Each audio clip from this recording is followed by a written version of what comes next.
Hello, and welcome to Somehow I Manage Product Teams. I'm your host, Naveen, and I'm on a quest to have conversations with product leaders to uncover how each of them skillfully wields the art of managing people and products. What makes a good and successful product leader, and finally zooming into the brass tacks of tactics and rituals and processes that's worked for each of them and can possibly work for each of you listening.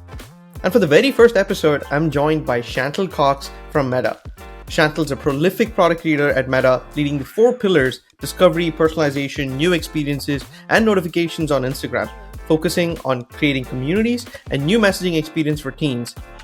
Prior to Meta, Chantal was working on building the future of streaming and entertainment, watch parties with Amazon Prime Video content on Twitch. Chantal's wide-ranging experience leading products and teams at some of the top tech companies in the world lured me into learning more about her leadership style and simply how she leads her product teams.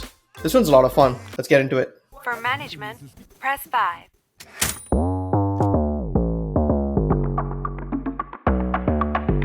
If you're really interested, it is called Somehow I Manage. Hey Chantal, thank you so much for joining us today on this inaugural episode for Somehow I Manage Product Teams. Can you maybe start us off with your story and your journey to being a product leader? Hey, Naveen, thank you so much for having me here today. It's a pleasure. Yeah, absolutely. So my journey as a product leader, I think, a lot of people ask me this question, right? Like, how do you get into management or how do you get that opportunity? So let me start by how I got there, I think, and then I'll drill maybe more into the details of how I got into the management aspect of it. So when I was at Adobe, I pitched to leadership this vision on things that we could do on Photoshop. There was a much more 0-to-1 vision than kind of my role entailed, where I was driving growth and kind of leading the first ever kind of growth squads that we had on Photoshop. And there was no appetite, I would say, maybe for those, as much appetite for those 0-to-1 initiatives at that time. And so I was a little bit, I remember, discouraged by this. And so when I chatted with some leaders at Amazon, I saw a lot more appetite for bold bets, right? It's one of the 14 principles of Amazon. And it resonated very much with me. And I remember during my interview process within Twitch, I pitched the vision that I had pitched to Photoshop, to the leadership at Adobe. And they really liked it. They felt like because it was kind of a streaming product within Photoshop, they felt like maybe that vision would materialize itself pretty well, or it was a great kind of found to build maybe on Twitch. So my first opportunity, that's how I became a principal PM, which is a leadership position. And that was kind of the opportunity that I got. Now, in terms of the management, I think it came out of there was a reorg. The leader, my ex-boss, left the role, and naturally I was the most senior person. And so I unofficially became the manager of that team. So that's the story of the how. Now, in terms of the other part, which is, how I then became a manager, I think that was in my first management experience, that obviously with that experience led to my experience on Instagram managing 4 teams of product managers. So yeah, that's a little bit the story in a nutshell. That's a very impressive background, and of course, some pretty well-known organizations that you've worked for. I think a lot of people can relate to some of that shift from, being that top-rated IC moving over to management. And it is a norm in most organizations where, typically top-performing ICs that show reasonable acumen, evidence of leadership progress to a manager role. And the reality is when you are a rockstar IC, it isn't exactly translated to you're going to be a rockstar manager, right? Well, sometimes it can do the contrary.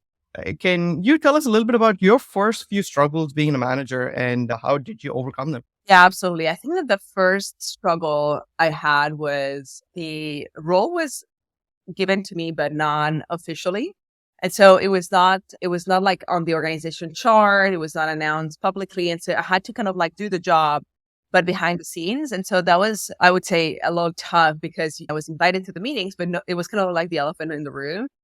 And then the second challenge I would say is obviously as the other PMs in the team were my colleague, right? And so when I became a manager, I realized that we had a friendship, a really close relationship, and that had to change, right? Because when you become their manager, you no longer can do maybe some of the jokes or certain things or discuss certain things a certain way.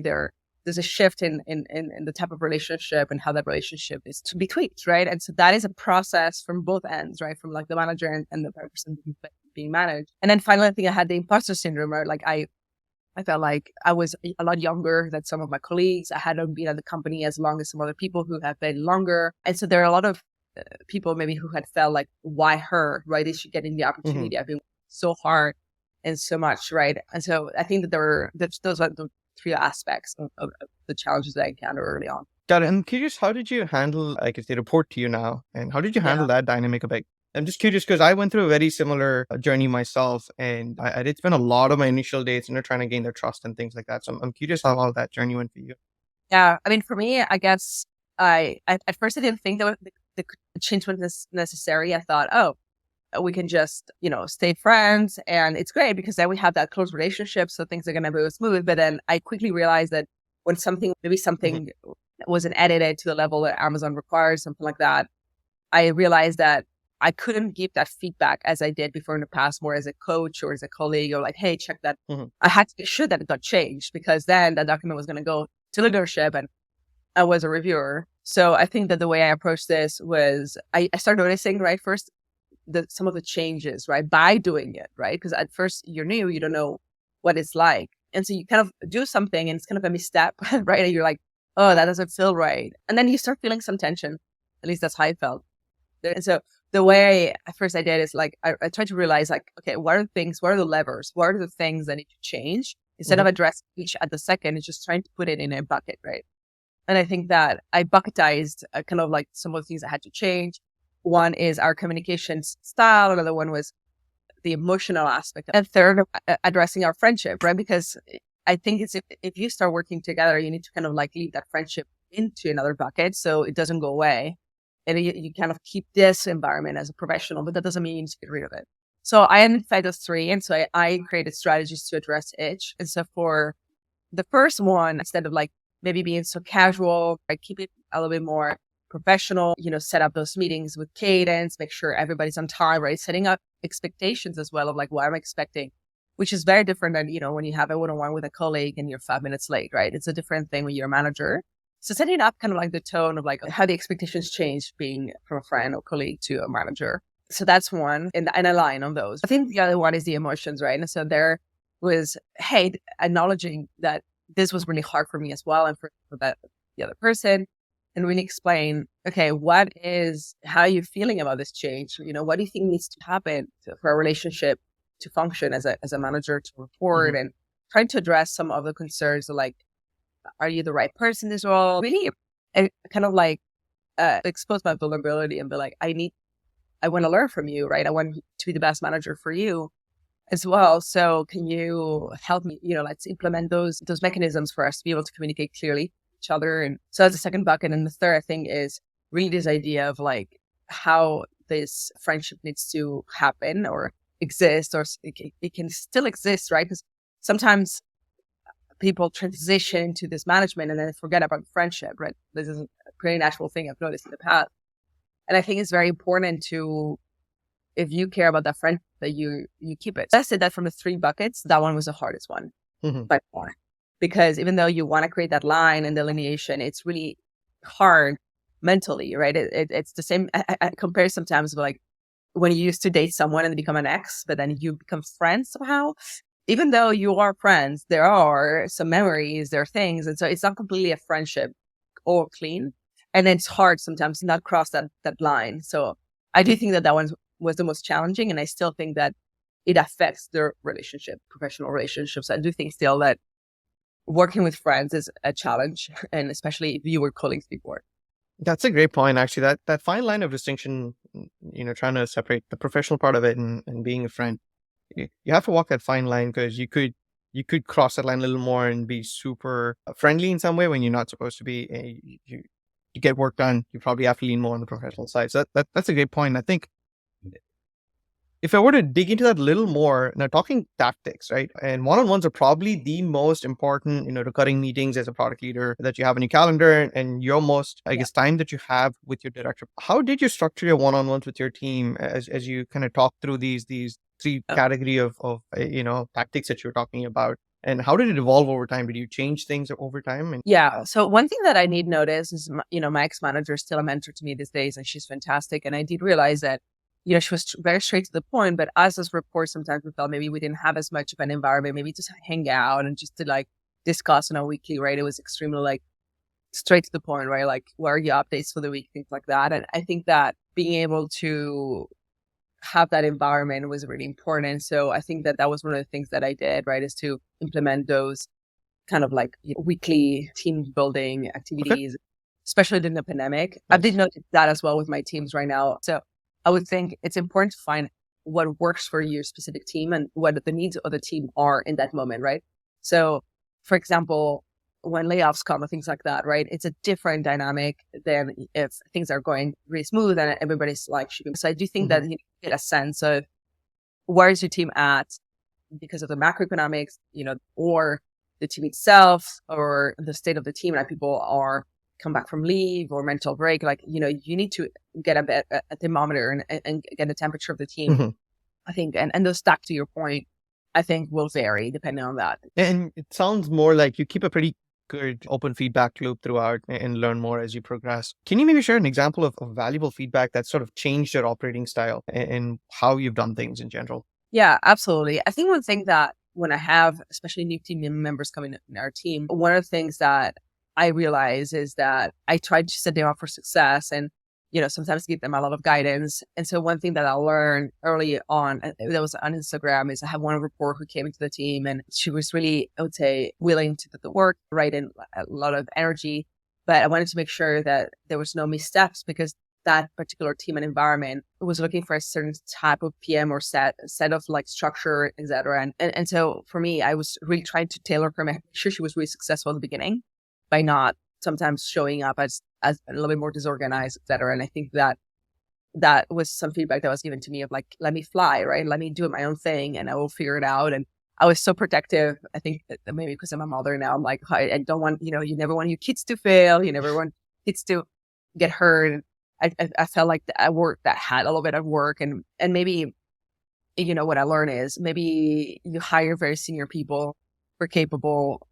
They will have maybe not the same perception as you but you can tell them and then you can empower them to try by themselves instead of giving maybe as much guidance. So yeah, I think that that's very important to let the person also get their own signals and then you can always tweak them a little bit later. But at the beginning, let them soak in, let them figure out. And instead of like telling them the team is like this is what's needed, more of a pool thing. Like, tell me, what do you think about the team? And then I'm happy to provide you my insight, but like led by the employee and not by employer.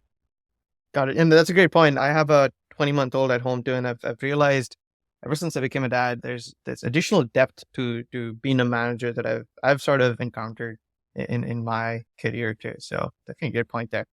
Now, if I were to sort of zoom out a little bit, right, and I know these tactics are great for you to run to the day to day. When you think about your org management, how do you think about organizing your teams and your group of individuals under your team? Yeah. I like to look at two things, two categories. The first one is I like to look at seniority. Seniority, not all PMs, are evaluated against the same things. And again, the product has certain needs. So I like to look at what is needed for the product or the organization, my teams, and then assess the leveling of the PMs and use that as a first dimension to match them to the product. The Mhm. other dimension is the type of PM, right? I do believe that there are different archetypes of PMs. And so I do think that a lot of times we think about that in engineers, like, oh I put my best engineer in there. But I think PMs is another dimension. It's not just like the best PM. I think it's a type of PM.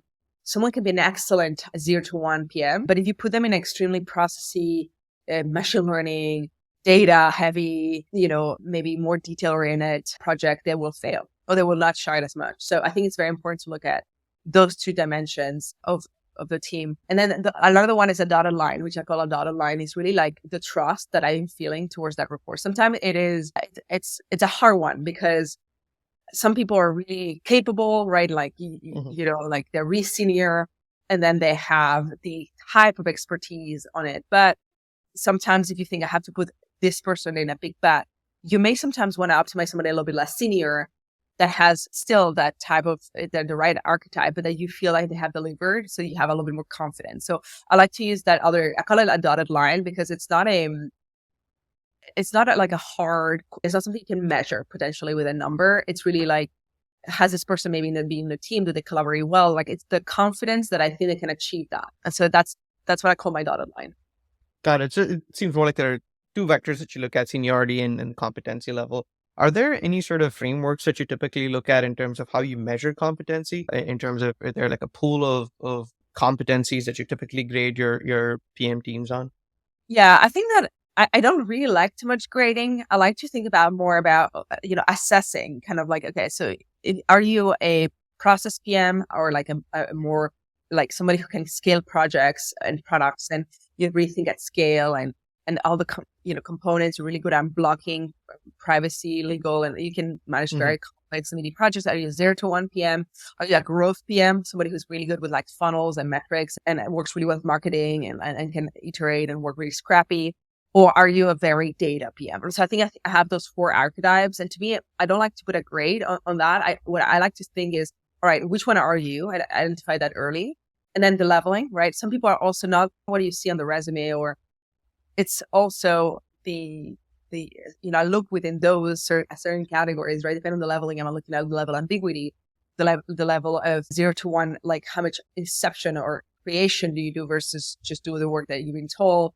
What is your collaboration style across not only your team, but also above, right? And what is your kind of like, I would say stage presence, right? Like in terms of Hmm. your collaboration. And then what about your ideation? So I'm looking at different, like within the leveling of each Hmm. PM, I look at those different levers. Got it. And so as part of this exercise, do you do some of it more for your own planning for, how you hire, who do you need to hire, what kind of talent do you need to hire?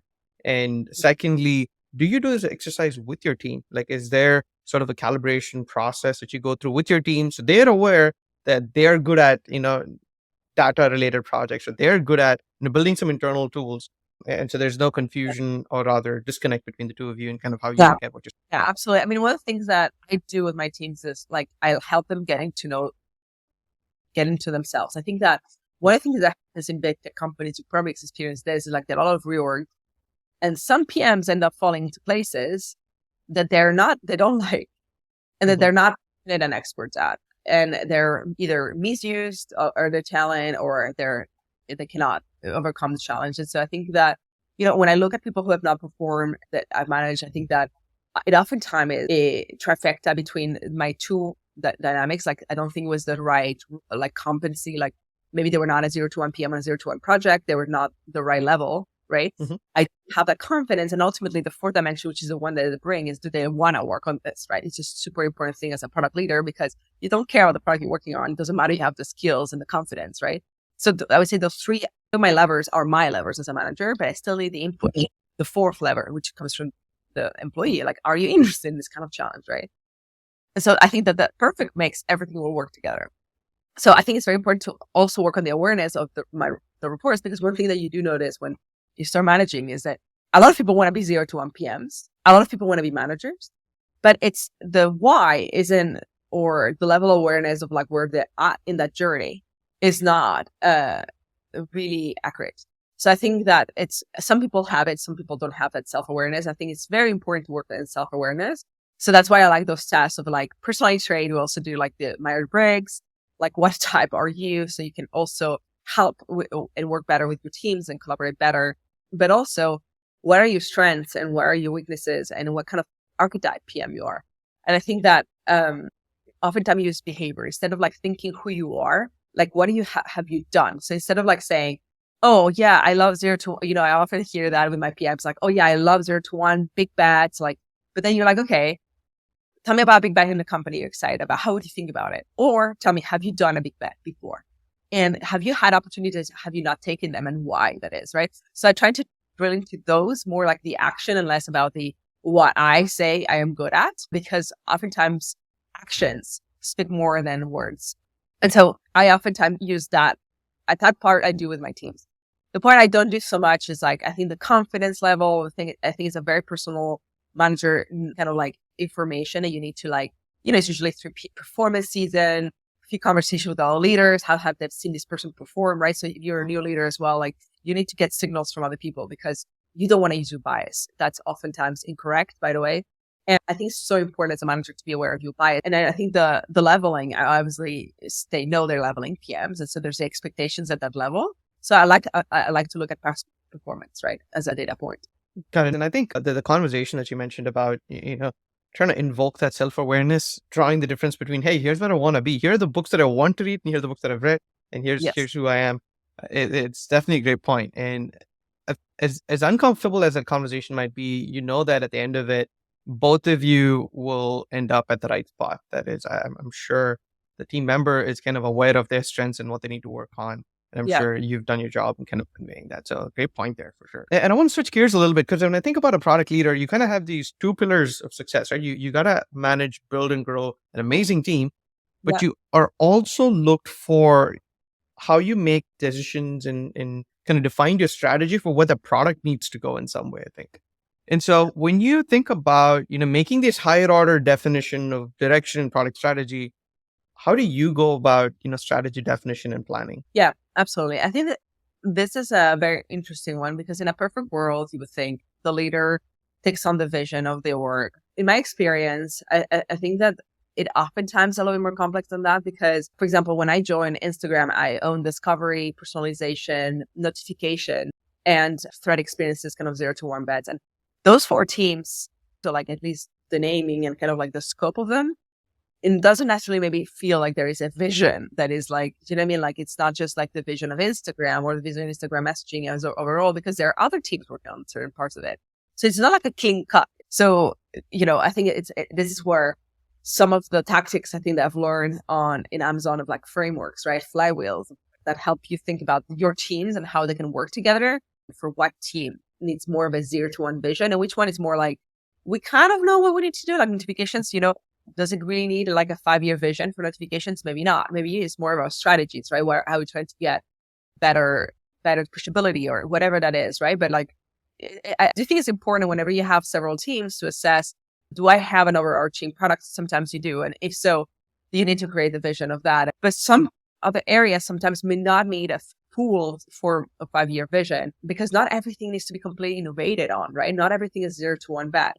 And so I think for me, it was very important to define like, what are the teams that I think have not only the PM, but everybody else, the engineering, the team has that capacity to take on something more visionary and then help them shape that vision. So let's double click on the bit, and we're coming into the new year, and I'm sure you went through a round of, strategy planning for the year with your team. And without even getting the specifics of exactly what you planned, maybe could you walk us through how do you go about it? The rituals, the timeline of activities, documents, and assets that you create. I'm just curious, brass tacks, what do you typically do when you go through these planning activities? Yeah. So maybe like we walk you through what we had last year in December, because that was how I think it was structured over the past few years, where every single team would put together a document with like, what is, look back, learnings, OKRs, kind of how they perform, and then look forward, right? Like OKRs, kind of like a tentative roadmap to map kind of like that strategy and kind of feed also on the vision, right? So me as a leader, I wrote that vision, right, of how all teams work and have them that distill that into strategy. And then teams had already like assessed a little bit of viability, created, forecast the impacts of the projects that they chose. So it is quarter planning. And it often goes through several reviews. So a first review would be with the director, I would say a director, and then I would say probably the VP. And then that gets that backwards with feedback. And oftentimes roadmaps have to change in January when people come back from the break and then execute on that during that time frame. So yeah, I think that's more or less what planning looks like. Oftentimes, since we start working on Instagram, there's a little bit of overlap, right? Because there's a lot of other teams working on things like that. So I think that it's important to also address those in time. Yeah. Brings me up to a very good follow up. And I think you alluded to it a little bit when we were talking about it. You've been at Amazon, and Amazon's well known for its proposal, the 6-pager planning frameworks, Right. PRFAQs, and execution playbooks. And having been at Amazon, I guess prior to Meta, have these frameworks influenced your operating model in some way? And do you continue to follow a lot of them today in I guess, kind of the mix that you have? Yes, I think that I would love to use it more sometimes than I would say can, because at the end of the day, when you change organizations, you change cultures as well. And like, I think at Meta, people are more visual. So I think it's actually a more design driven, at least from my experience, a more design driven culture. And so there is a lot more visuals and PowerPoints. And I don't think that I've seen a PowerPoint at Amazon for more than like maybe 2 or 3 for the all hands, but that's all. So it's a big change. And I think that that's one of the things that I realized is that I think I am more of a writing kind of person because I do see the clarity that comes out from writing. That said, I love having a PowerPoint to then evangelize. But I think that when you are creating a product or strategy or vision, it's very important not to just have slides because you cannot think in slides. And doing slides takes so much time.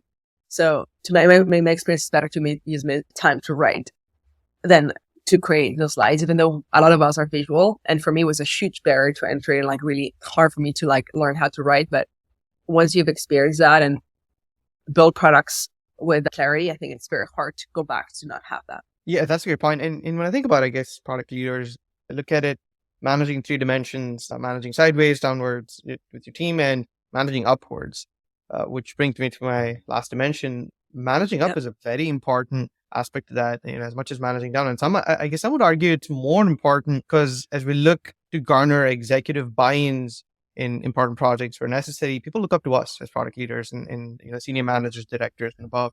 How have you been able to effectively do this in your career?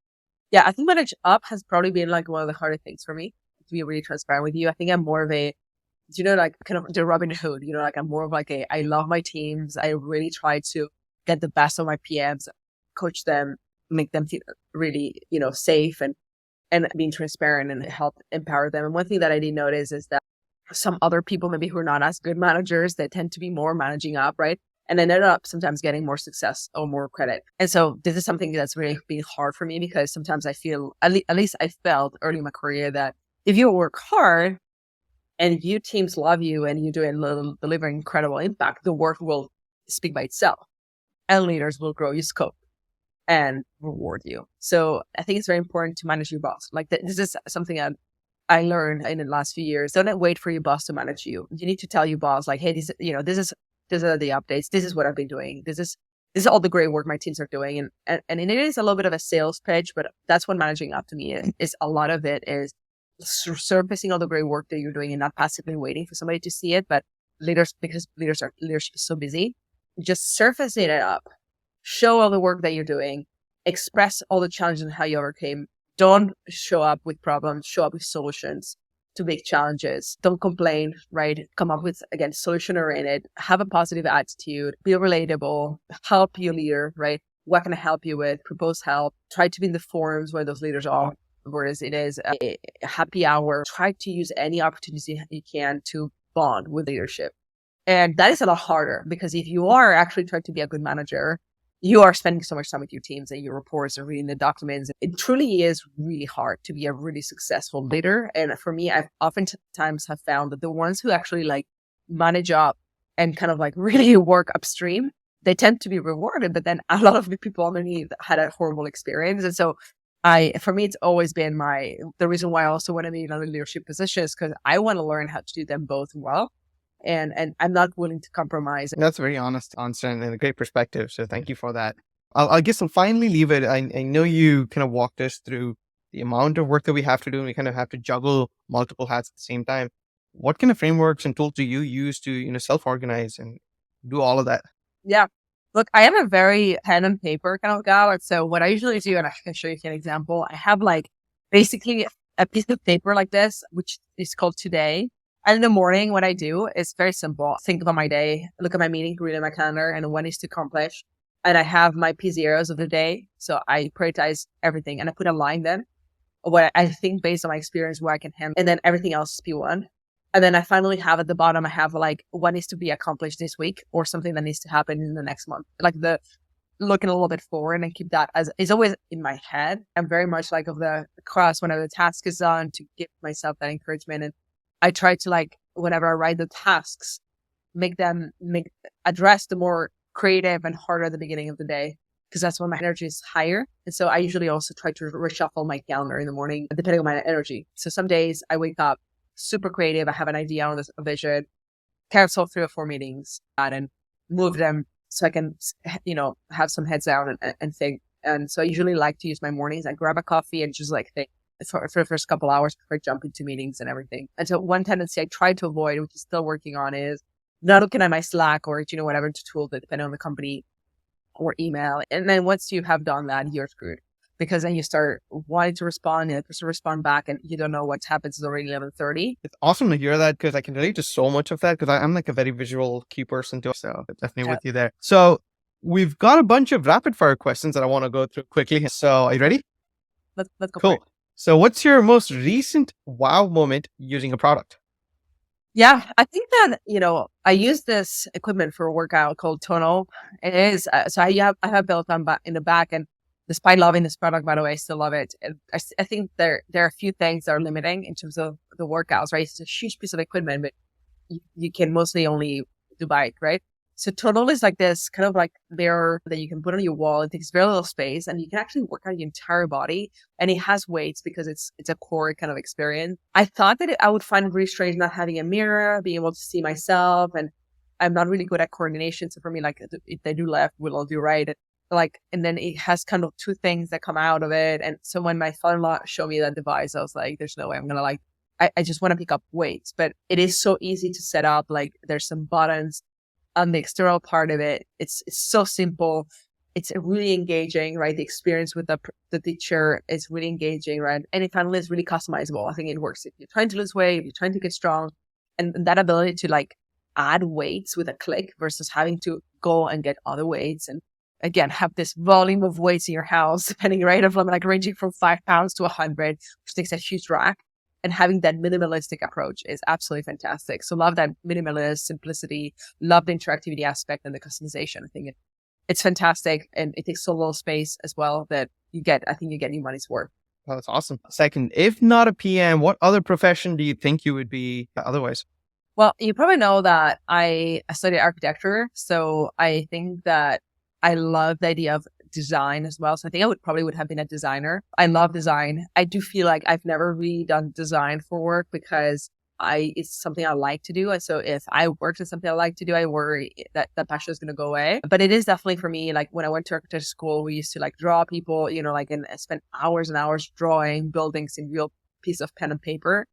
And I love that. I'm a very visual person. And so I love design. It's always been my passion. I love looking at the new interactive components and I'm obsessed about user experiences. That's why I'm like a consumer PM. I think that I have that very sensitive, and kind of like genuine obsession about a great UX. And I think you can have like an amazing product, but if the UI is not good and the UX is not good, nobody's going to use it. So that's why for me, those three things have to go hand in hand, really, really tight.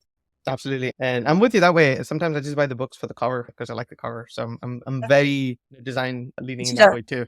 I can see that plan of your house too. Like you I can tell also like the way, you dress and everything is like very designy. And I think it's great. I think that the best PMs I usually found in my career are people who actually care about all these things because you have that sensibility. Your body is telling you this is not right. Like, so for me, I remember the reason why I went into architecture is because I would go into people's home and feel, I don't like it here. I don't know why, you know what I mean? It was just like, the light is not good. The spacing is not good between things. And I still feel it to this day. And I think I feel the same way with an app or a product. I'm like, this is off. Like this should not be this. Like this button shouldn't be there. Right. And so I catch myself very often with those comments. And yeah. I'm exactly the same way. Always, right? Last question. One advice you would give the 20-year-old Chantal?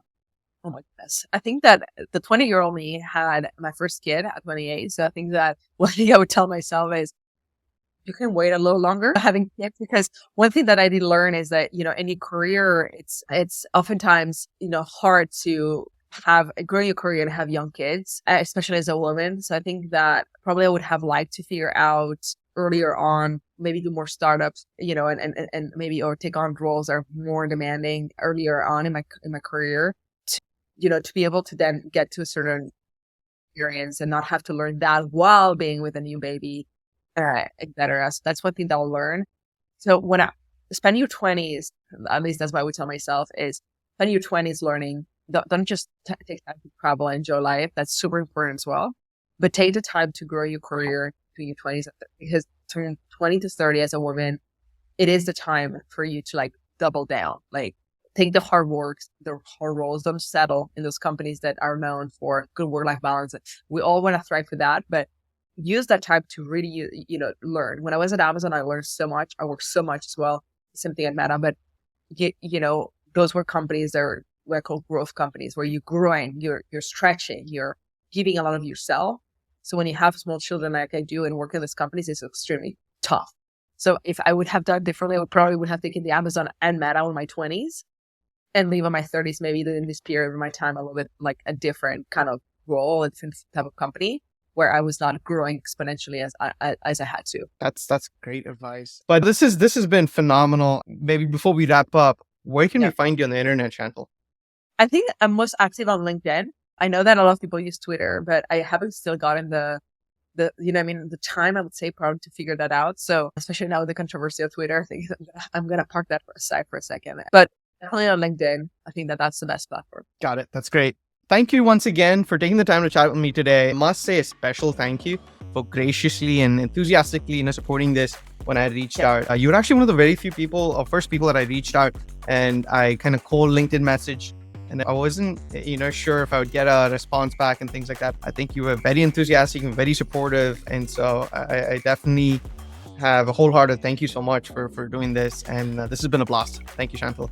Same. I had a blast, Naveen. I love this podcast. I think it really makes you think more about also how you approach things and also share. I love the idea of giving back to the world. And, I love that you're doing this. So keep it up. Keep up the good work. Fantastic. Thank you so much. Thank you. Bye-bye.